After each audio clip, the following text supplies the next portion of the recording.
Hello, everybody. Welcome to this Facebook Live session hosted by TEFL.org and me. My name is Carl.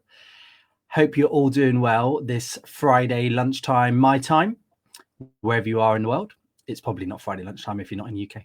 Anyway, I just want to say hello. Please type into the chat who you are, where you're from, and what your stage at is in teaching English as a foreign language. Are you currently doing the course with us? Are you looking for a job? Have you been teaching for a while? Please just say hello so that we know that you're out there. And then if you've got any questions about TEFL, teaching English as a foreign language at all, please put them in the chat and I will try my best to answer them. So who am I? My name's Carl. I do the weekend courses for TEFL.org here in Northern Ireland and other parts of Ireland, but mainly in Belfast. And I have been teaching English as a foreign language for around 15 years. I have qualification like you guys might be doing or have done. And I also have a CELTA, a Delta, a master's, and I do teacher training. I work for universities. I'm an examiner in English. I do lots of different things in the field of TEFL. So, hello. The focus of today is about finding your niche as an English teacher. And basically, what is that and why do we need to do it, basically, and how to do it? So, and I can see the hellos coming in. Hello, everyone. Sophie, Kevin, Sam, John, Michelle. Hi, everybody. Carla. Hello, everybody. Please, it's good to see that some of you are doing the course and some of you have finished it. Please let me know. It's good for other people to know who else is watching this. Right. So when talking about a niche in English as a foreign language, the first thing to think about is the different types of English teaching that there are. So there's ways of dividing English as a foreign language up. You could divide it into adults and kids, first of all. And you might, first of all, think, okay, I prefer teaching kids. And you might go down the route of teaching kids. But then within children's teaching, there's lots of different types of teaching, age ranges, levels, that kind of things. But in adults teaching, there's even a wider range of teaching English.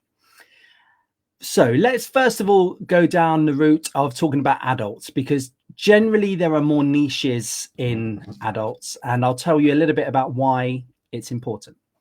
So first of all, if you're going to teach online, you will see quite a lot of jobs where recruiters will advertise for certain types of teachers. So they might want people that can teach to a certain exams.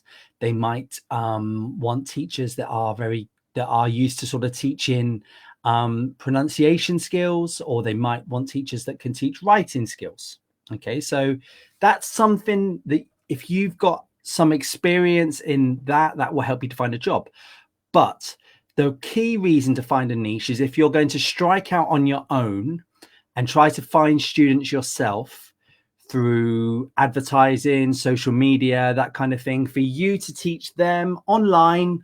Or if you're in a big city, it could be you would use them to teach, you would find students in that city to teach face-to-face. That is also something that you could do.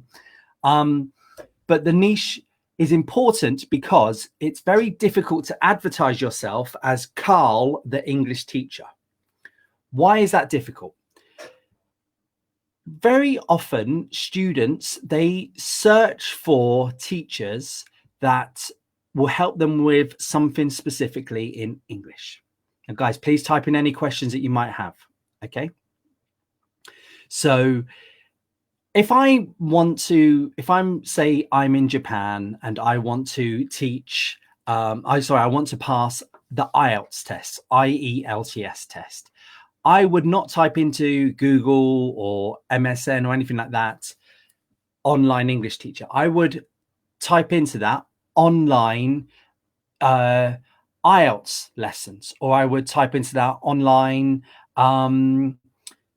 IELTS teachers, something like that. So the focus that the students have is quite narrow. Okay, so if you've got a niche, they are much more likely to be able to find you. Whereas if they're typing in English lessons online, there's lots of big competition. So first of all, it helps you with advertising. Okay, so English tests is quite a big niche, and it's also one of the more profitable niches for you as a teacher. Why is it profitable? Because people want to do it, and it's quite important for them. So they're likely to pay a bit more money to find a good IELTS teacher, or a good Trinity English teacher, or a good TOEFL teacher to help them pass the test. Okay. Right. Oh, it says here, are we having problems with the connection? Can you see me? It's saying that there's a connection problem. Can everybody see me? Can anybody put into the chat something about the connection problem? Oh dear, have we lost the connection? Oh no. Hello? Oh dear. I think I've lost the connection. You can hear me. Great. That's good. I wasn't sure. Some people are saying that they've lost the connection, but hopefully you found it now. Okay, good. I'm crackling. Oh dear, that could just be me. I don't know why that's happening. I'm having some problems. Can see, but the sound is not good. Voice is wobbly. Very bitty sound. Okay. Oh dear. Right. Let me.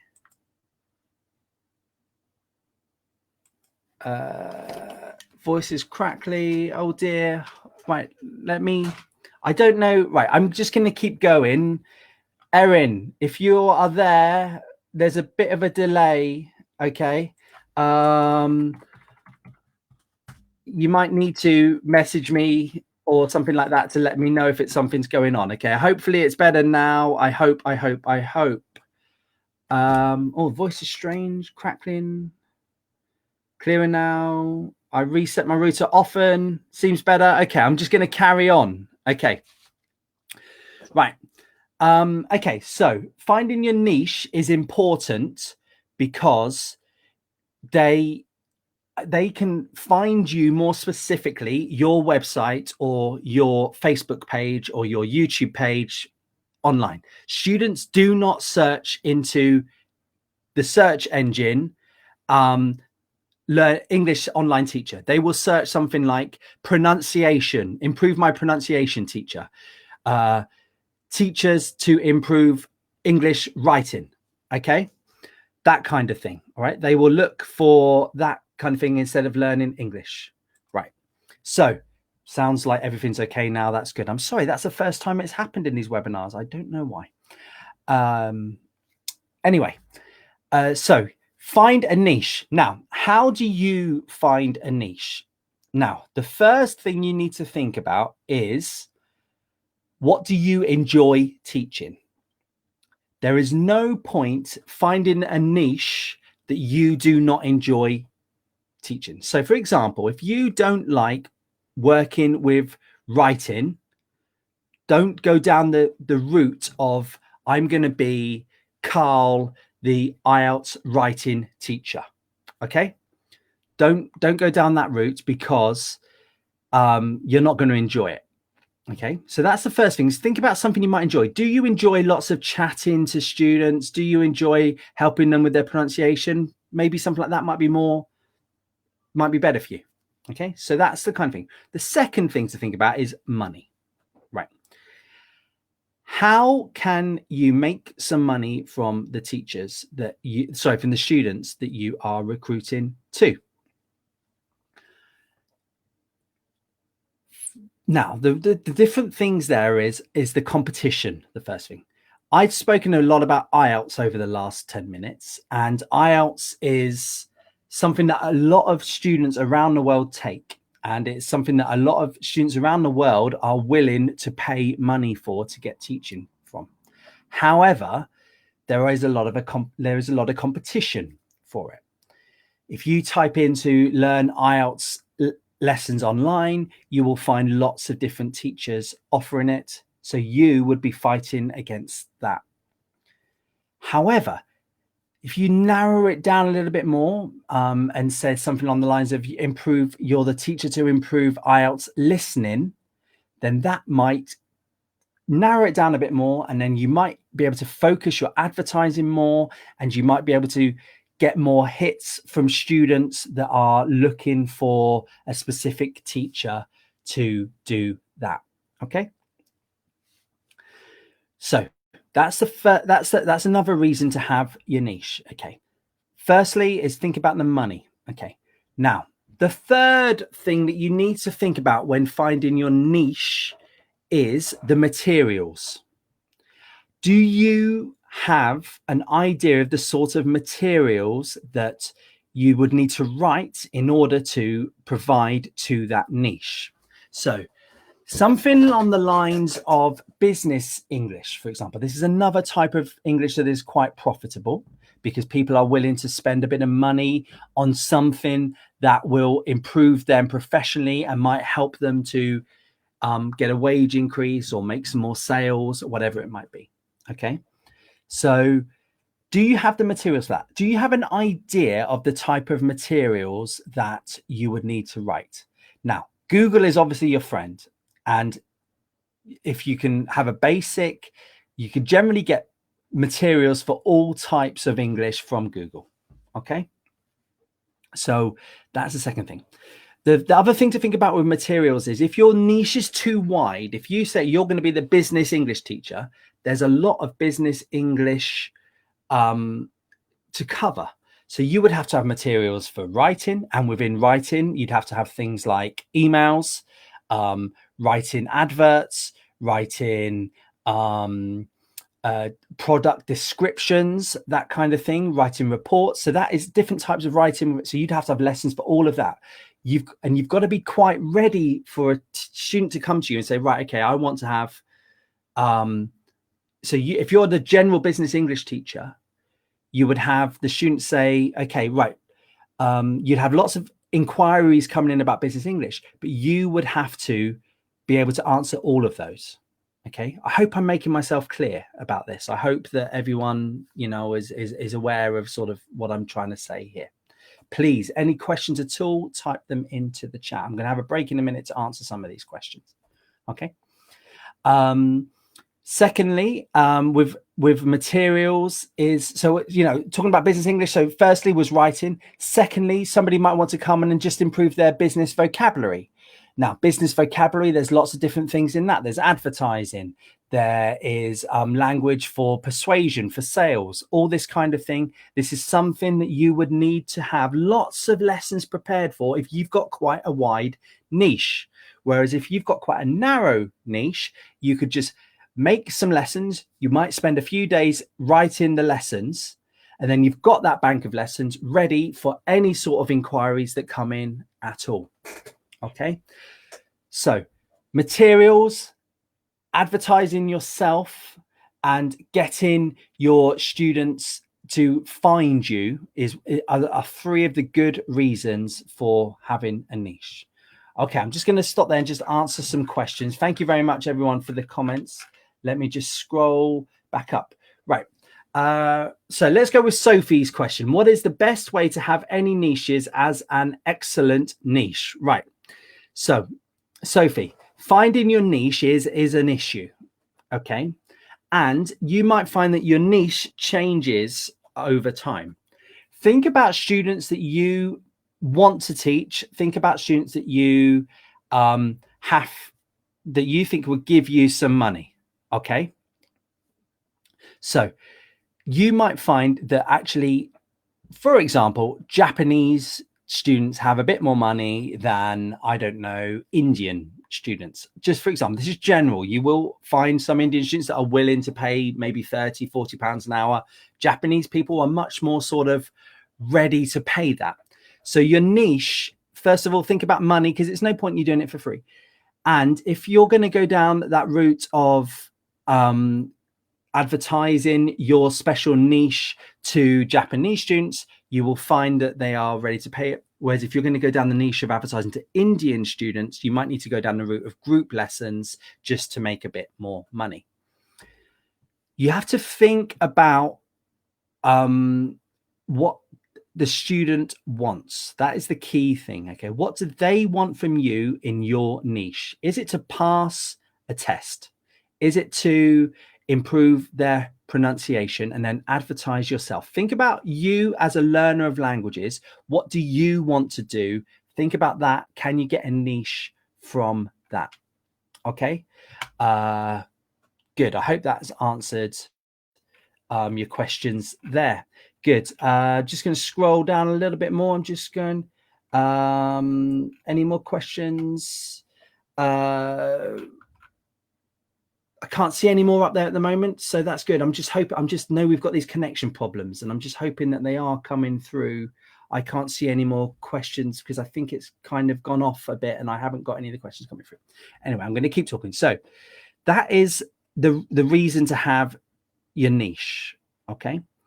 Now, then you would have to set up your website or your Facebook page to go with that niche. So think about, first of all, the website address that you want to use. Okay.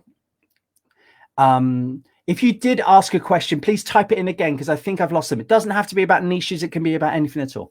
So, for example, if you are going to set yourself up as Carl, the pronunciation expert, you would probably want something in your web address that has something like pronunciation in.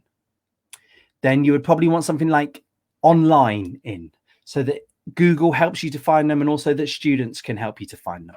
Okay. That's the first thing.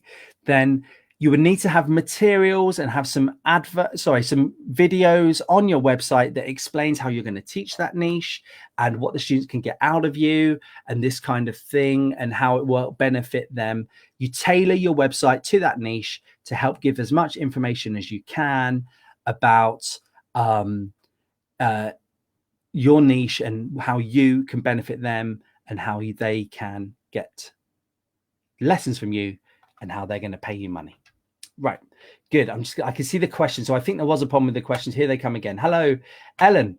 With a niche, do you start off with one and kind of add more as you gain more experience? Right. So, Ellen, I have just started another niche that I have found because I've noticed that there's I had a website I still do. I have a website for learning a certain type of English test. And that is my website. And that was how I got a lot of my students through. Okay. And I've just noticed recently that I've had a lot of students emailing me about a different type of test that's quite new to the market. So I have just started myself up as another niche as well. And I'm at the moment building the website for that niche because I think long term, this test is going to become one of the biggest tests. I don't want to say the name of the test because I don't want you all to just go and do that niche. This is another thing. There's a little bit of competition in it. Okay. So you got to think, how are you better than someone else providing that niche? Okay. Now, I do not mix my two websites together of my two different niches. I am very separate in what they are. That one's over there. This one's over there. Okay. And from that, I don't think it's a good idea because you're then sort of bringing your niches together. Now, some niches naturally link together. So if you're going to be the business English teacher that's going to help people with emails, then you might have a section on your website about emails, but then you might find that you're the business English teacher that can also help with writing reports, something like that, writing job resumes, whatever it might be. Then that you might add to that and then narrow it down and then widen out your niche a little bit. However, just be careful that it doesn't affect your advertising. Be careful that it doesn't affect your the way that your students find you and also the amount of work you've got to do to put into it. So different routes, you can combine them up into one website, your niches, or secondly, you can maybe start different websites, different niches from it. Okay, that's how I do it. Okay, good. Hello, Kevin. Coaching business leaders do effective corporate presentations in English. Are you asking if that is is that a niche? Yes, I think that is definitely a niche. It's not a new out of nowhere niche though, Kevin. That's what I would say to you, is that a lot of people are providing that, and you might find that there's a bit of a competition in having a niche about effective corporate presentations. However, Kevin, if you've got a background in corporate presentations, that is something that you could advertise yourself as, and that could help you. Okay, so it's definitely a niche that is profitable. People definitely do pay money for this kind of thing. And if you've got experience in it, that's something that you could do. But you're not going to be the only one out there doing lessons on corporate presentations in English. Okay, good. Maxine, hello. I'm not entirely native speaking. You're half British only. Would that be a problem in finding students, Maxine? No, not at all. I mean, first of all, do you need to tell them? I'm not sure I've ever told my students or my prospective students that I'm a native speaker or a non-native speaker. I don't think that's not something that's come into it. So why do you even need to mention it? Some jobs do ask you for native speaking teachers, and they have different ways of grading that. Some of them are like, it could just be what passport you hold. Some it could be where did you go to school. Some you might need to pass an English test yourself. Okay, so that, there is different ways of doing that. But if you're going down the route of finding students yourself online, then no, I don't think that it's going to be a problem at all. Okay, just have some good quality videos, have some good quality adverts, just go like that. Okay, I wouldn't worry about that at all. Kevin, you're full of the niches, aren't you? I love it. Sales conversations on the telephone to identify customer needs. Again, I'm thinking you're throwing that out there as a type of niche. Okay. Yes, that is something that you could definitely go down the route of trying to provide help with. However, again, something about telephone to identify customer needs is, think of the countries that would be telephoning people out. Now, I'm in the UK. I get calls from South Asian countries about this kind of thing. So I often have people from India or someone like that phoning me to say if I want to buy something or do something. Okay. There are already lots of people in India teaching this. Okay. And other countries around the world, I'm not so sure. Do you get many cold calls from America, from Asia, East Asia? I personally don't, but that doesn't mean that's just me. If you think that there is a market for people to do that, Kevin, then yes, go down that niche. All right. Adette, hello. Do you have a degree? I personally do have a degree. Yes, I got my degree years ago. However, if you're asking, do you need to have a degree to teach? Odette, you definitely do not need to have a degree to teach. Because if you're going to set yourself up as a teacher online, no one has ever asked if I've got a degree. No student has ever messaged me saying, do you have a degree? Some have messaged me to say, do you have some teacher training qualifications? And then hopefully you will have from doing something like one of our courses. Okay. There are companies that want people to have a degree in order to work for them. And these tend to be companies that are based in East Asia because of the visa regulations for that country.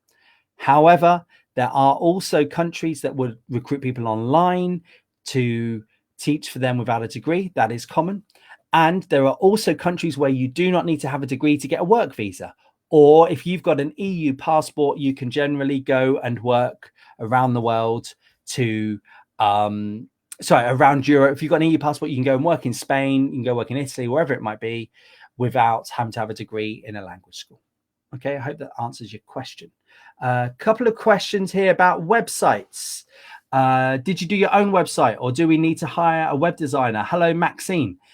I built my own website using something called WordPress, WordPress. There's a free version and a paid for version. I always go down the free version. I find that I like to build my own website, and I find that I also have lots more control over that kind of thing. I'm all right with tech. I've got an A level in IT. So I think that maybe I'm probably a little bit better with computers than most people. I would not go down the route of paying lots of money to hire a web designer.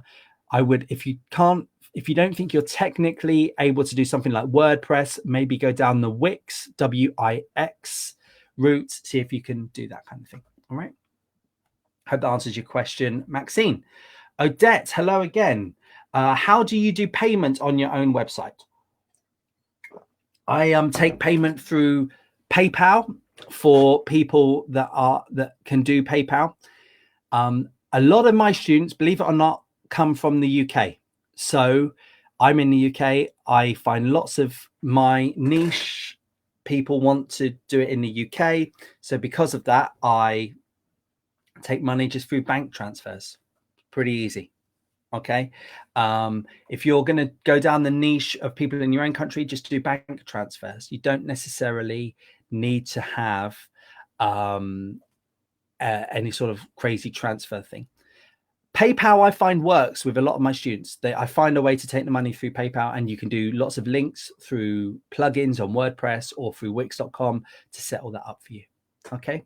Hope that answers your question. Kevin, hello. Do you build websites in foreign languages? No, I don't. I have only ever built them in English. And I only ever advertise in English. The reason being is because my niche is quite high levels. I tend to go for students that want to learn at a high level. That is another niche you can go for: low levels, medium levels, high levels. I go for quite high levels. And one of the ways that I can get them to decide whether their level is high enough is if they can understand my website. Okay. Do people do it in foreign languages? Yes, I'm sure they do. If your niche is going to be to teach Japanese students something, then yes, maybe you want to put something in Japanese on your website. Okay. Good. Hello, Joanne. I love all the questions coming in. Thank you very much. Please do keep them coming in. Do students tend to sign up for one-off lessons, or would you expect to see the same student quite a few times? Good question, Joanne. So once you've built your website, how do you keep the students? And you might do some sort of trial, a £1 or $1 trial for them. So they get half an hour of your time for £1. And then it's your job to basically give them a good lesson. And if you give them a good lesson, they come back. They definitely do come back. Okay. Another way of being able to get them to come back is to offer them some sort of deal. If they pre-book 10 lessons, for example, they might buy 9 lessons and then you get the last one free, something like that. And then you would definitely get them to come back. I have maybe in the 5 or 6 years I've been online had 4 students who haven't come back after that £1 trial. And I think some of them just wanted a very cheap lesson. Okay. So I find that they do come back. And you know what? If they're going to sign up for one-off lessons, just take their money. Fine. Okay. That's what you want to do. Okay, good. Sophie, hello again. If teacher makes concentration only teaching speaking to students, would mean finding students want students. So, okay, Sophie, I'm sorry, the grammar's a little bit crazy in that question. I'm having a bit of trouble understanding it. Let me try and dissect it. Right, I think what you're trying to ask me is if a teacher only goes down the route of teaching speaking, would it be easier to find students? Yes, I think it is, because very often students want to improve a certain aspect of their English.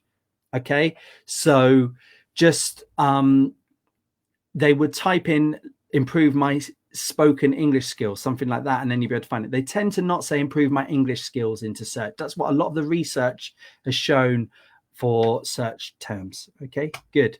Harrison, hello. If you wanted to focus on, say, academic English, is it better to focus that on a specific field as more of a niche, or perhaps on a specific aspect of academic English, like writing, essay writing? Okay, Harrison, good question about academic English, right? for maybe a lot of you might not be aware of, but learning English in order to study is probably, I think the research shows it's about 40% of all students that are learning English are doing it in order to study English at a university or postgraduate or something like that. Okay. So it's academic English is a massive field of learning English online. Okay. So then you've got two different ways then of thinking about it. Are you going to get the students ready to go study at university? So basically before they study university, or are you going to teach academic English to them once they're already on the course and they need to learn English? Okay. So, right. The problem with the bit before they learn English is very often for America or Australian universities or British or UK based Irish universities, they don't actually learn academic English before they get to the university. What they do is they learn to pass the test to get them the visa to get them to the university. So there's not much call for academic English before somebody gets to university. Then when they do arrive at the university, they get free, they don't have to pay English lessons, or included in the price, English lessons from the university when they're there. So then why would they then pay you to get more academic English lessons, because they actually get them included in their fees? So then that leaves you with, they then pass those English lessons and then they're actually on their course. I tend to find, and I get a lot of students emailing to me, and it's actually, I don't really enjoy it, so I don't do it so much, but it's how when I first started online, I got a lot of money coming in, is actually students, once they're on their course, they don't actually want lessons. What they want is someone to correct their essays. So then you're basically just offering a proofreading service. And there's a lot of competition on there for proofreading. So just be careful with academic English. I'm not sure it's something that online people want to learn. Okay. The course before they get to university, maybe that is something that they could do. Okay, Harrison, I hope that answers your question. Kevin, you're still throwing these niches at me. Love them. Interviewing skills in English for foreign companies. Yes, that is something, again, that's something that you could definitely go down the route of. I think that lots of people want to improve their interviewing skills. Yeah, definitely. Not much repeat business in that though, Kevin. That's what I would say. Because once they got the job, they don't really care about you anymore. Bye, bye, bye, bye, bye. Adet, no problem for answering your questions. Kevin, again, is Zoom popular? Yes, Zoom is very, very popular at the moment to do your online lessons, and a really good way of doing it. I use Zoom for all my online classes. Eve, I hope I pronounced your name right. Is WordPress free to make your own website? Right, so free is a relative term. You would have to pay for hosting, and you would have to pay for the domain name, that kind of thing. And yes, a lot of hosting has WordPress included in it. But WordPress, so say for example, WordPress, just to make it simple, WordPress is basically like a word processor. If you then want to take payment, you might need to pay WordPress 10, 15 quid for the element to add payment in it. So you could get up a very simple website, but if you want to then start taking money, you might want to pay to get it secure, that kind of thing. You might then want to pay for an extra theme that would allow the pages to look beautiful, that kind of thing. Okay. All right. I hope that answers your question. Okay.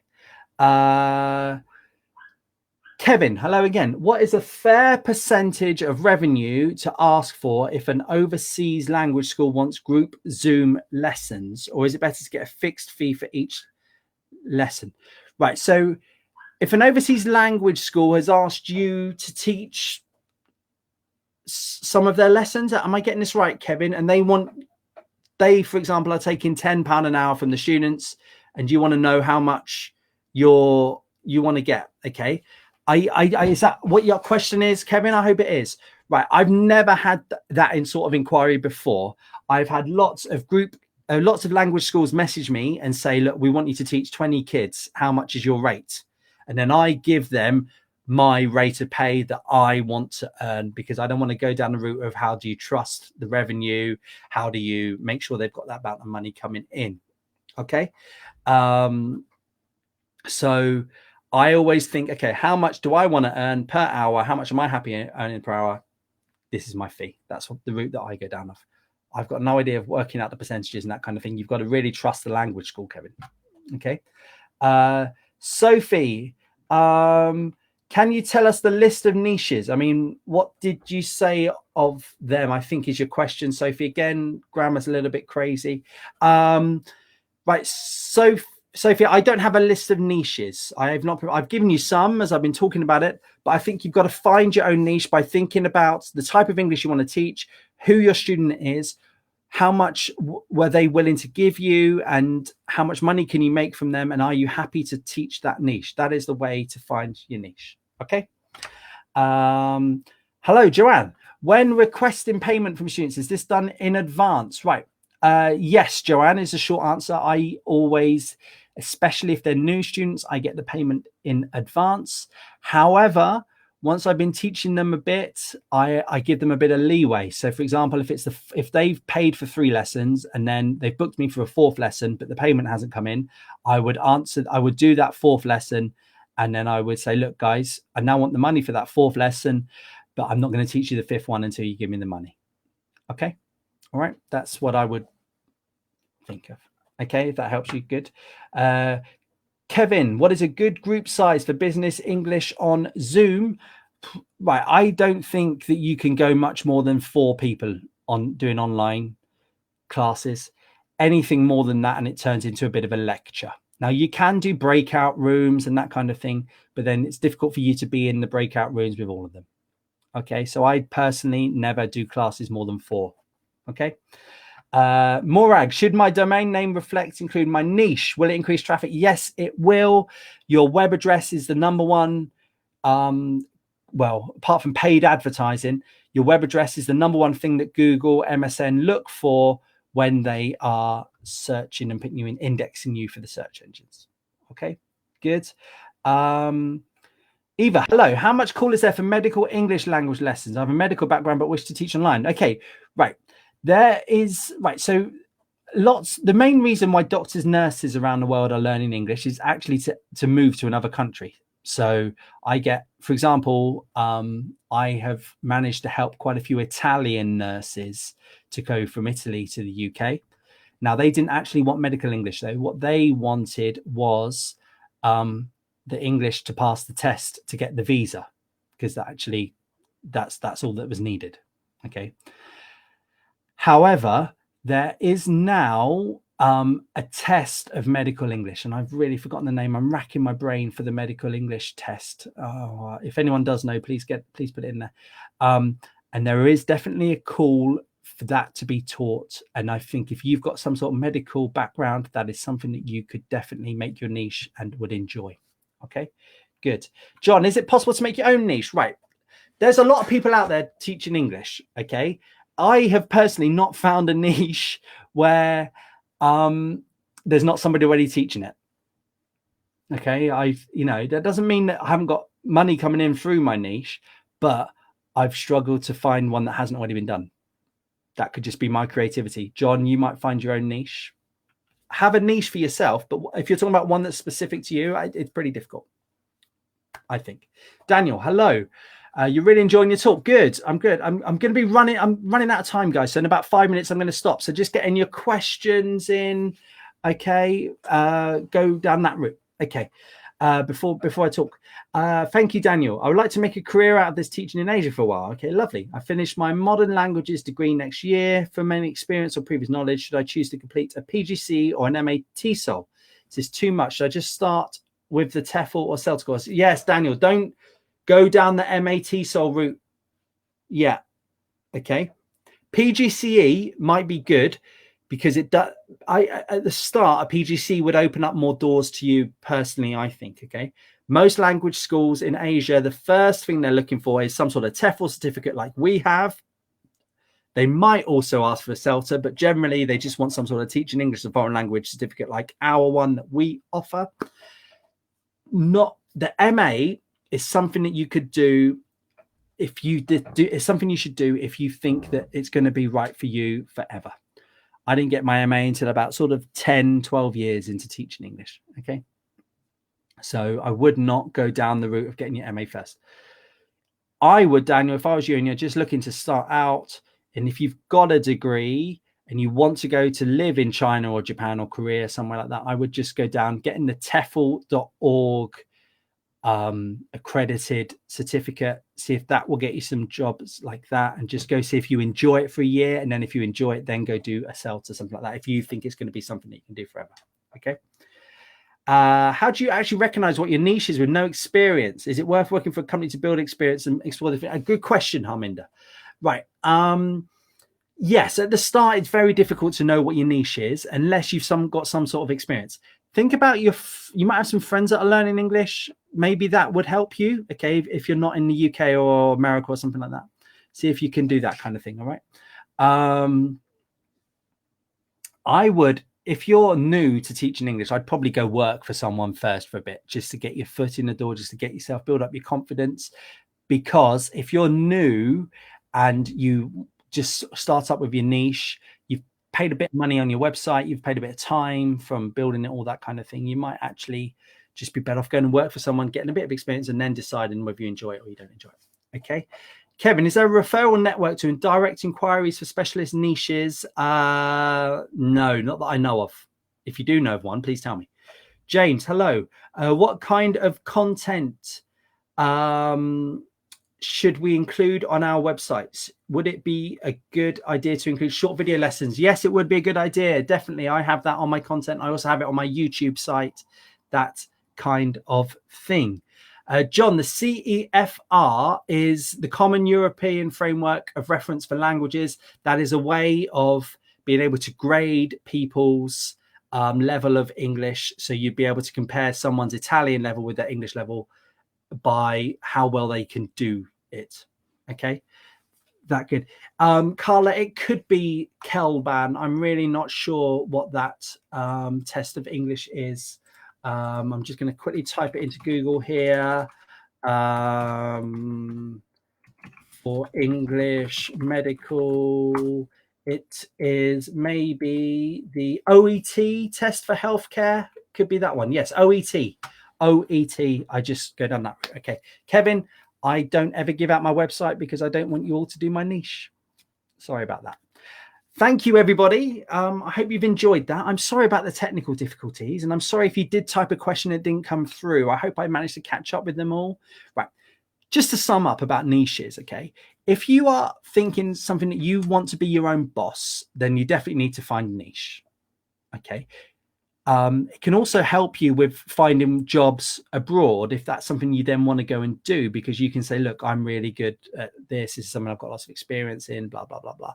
Don't oversell it. Don't say yourself, okay, you're going to be the Trinity English teacher, for example, because maybe if you then apply for a job and they don't do the Trinity English test, then they probably might not employ you. So just say, look, this is what I know. It's not what I've got lots of experience about, but I am also open to doing this, and I feel like this skill is transferable. Okay. But if you're going to strike out on your own, try and get students yourself, definitely find a niche that will help you with your advertising. It will help you with your website building. It will help you with your focus, all that kind of thing. Okay, good.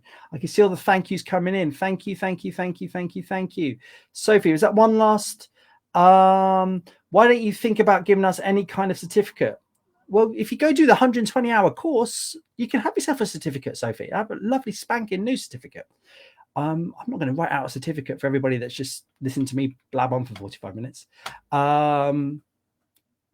Good. Okay. Because I haven't got time to write out all the certificates, Sophie. No problem. Kevin, yes, send a message through the Facebook page if you want to contact me, and they'll pass it on to me. Thank you, everybody. Have a nice weekend wherever you are in the world. Cheers. Bye-bye. Bye-bye. I can have some coffee now. Cheers. Bye. Bye.